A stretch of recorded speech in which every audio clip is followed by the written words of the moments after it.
Last week, it's known as the Passion Week, and what I intend to do throughout this week is just to kind of look at what happens in the story of this last week as Christ moves to his betrayal, trial, and crucifixion on his way to the resurrection. And so on Monday, as Jesus goes into Jerusalem and goes into the temple, in Matthew chapter 21, in verses 23 going down through verse 27, there is this discussion with the Pharisees and the teachers of the law about by what authority does Jesus do all the things that he's done. He's cleansed the temple, he's doing his teachings. There's all kinds of things that the Pharisees want to know, and they ask him the question, and who gave you this authority? Who said that you could do this?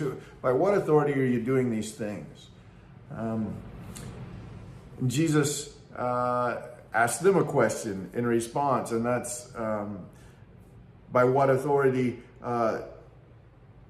was John doing what he did? John's baptism, he says, where did it come from? Was it from heaven or human origin? He's leading the Pharisees into a question saying, well, before I tell you by what authority I'm doing something, let's look at John the Baptist. What authority was he doing things under? Was the baptism that he taught, was that from heaven, or was that just John? Was John moving on his own? And the Pharisees realized, wait, we can't answer that question because people really trusted John. And if we say that it's human origin, then they'll turn against us. And if we say it's heaven, then why didn't we engage with John? And so they say, well, we can't answer that. And Jesus' response is, neither will I tell you by what authority am I doing these things. Jesus basically says, well, if you can't recognize that, then you're not going to recognize what I have to say either. A lot of Monday in that last week of Jesus' life focuses in on his authority. The Pharisees didn't like the authority that Jesus moved with. Because if he had authority, then really they didn't. It's just the truth of life. One of the things that I want to encourage you to spend a little time praying about today is this. Who has authority in your life? Is it you?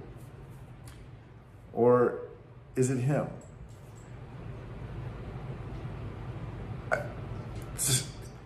Simple question in some ways, but it's a difficult question for, I think, most of us.